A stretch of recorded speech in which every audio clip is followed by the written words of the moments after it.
Halo semuanya, salam sejahtera untuk kita semua. Semoga Bapak Ibu Saudara-saudari sekalian dalam keadaan yang sehat ya. Pada kesempatan kali ini, saya berterima kasih karena Bapak Ibu akan menyaksikan video singkat saya yang akan membahas tentang COVID-19 yang meliputi historis, gejala, lalu cara penyebaran, dampak COVID, lalu vaksinasi dan penanganan. Sebelumnya, perkenalkan, nama saya Rocky Cornelius. Saya merupakan mahasiswa Universitas Terbuka Fakultas Ekonomi Prodi S1 Manajemen.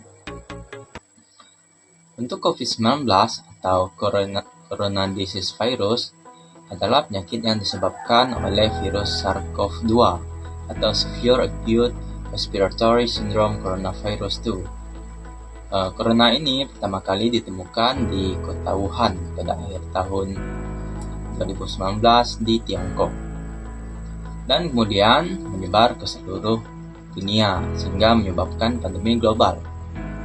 Dan untuk gejalanya sendiri adalah bervariasi, mulai dari gejala ringan, berat, dan ada yang tanpa gejala atau asimptomatik.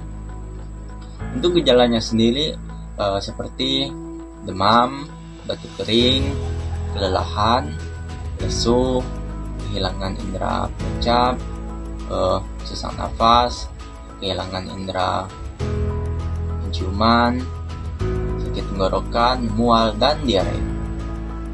Dan untuk beberapa kasus, corona ini adalah menyerang orang yang memang sudah memiliki riwayat sakit dan juga orang yang sudah lanjut usia, yang menyebabkan pneumonia, kerusakan organ, dan kematian. Untuk cara penyebarannya sendiri, COVID-19 ini dapat menyebar melalui droplet atau tetesan udara yang dikeluarkan pada saat seseorang sedang batuk, bersin, napas, bahkan berbicara. Penyebarannya ini sendiri juga dapat terjadi melalui kontak langsung jika kita menyentuh benda atau orang yang sudah terkontaminasi, kemudian kita menyentuh bagian dari wajah kita seperti muka, hidung, mata, dan mulut. Dan untuk penyebarannya sendiri juga dapat terjadi melalui transmisi udara pada kondisi tertentu di ruangan yang tertutup dan kurang ventilasi. Dan untuk pencegahan COVID ini sendiri, kita dapat memulainya dengan hal-hal yang sederhana, seperti menggunakan masker ketika kita bepergian keluar. Lalu kita sering mencuci tangan dengan sabun atau hand sanitizer ketika kita sudah selesai bepergian. Selanjutnya kita juga bisa melakukan social distancing, kita membatasi interaksi kita dengan orang-orang di sekitar kita, dan juga bisa melakukan physical distancing, menjaga jarak dengan orang-orang di sekitar kita, karena kita tidak tahu apakah orang tersebut memang sudah terkena virus atau belum. Kita juga bisa mencegahnya dengan mengikuti vaksinasi dari pemerintah. Untuk dampak COVID ini sendiri secara global, selain berdampak pada kesehatan, sosial, ekonomi, politik, banyak negara menghadapi tantangan dalam penyebaran, pengendalian virus, dan memberikan perawatan yang memadai untuk pasien yang terdampak. Selain itu, sektor ekonomi juga terdampak. Terjadi penurunan aktivitas ekonomi, peningkatan pengangguran, dan perubahan besar dalam pola konsumsi masyarakat. Ini memang menjadi dampak yang sangat signifikan.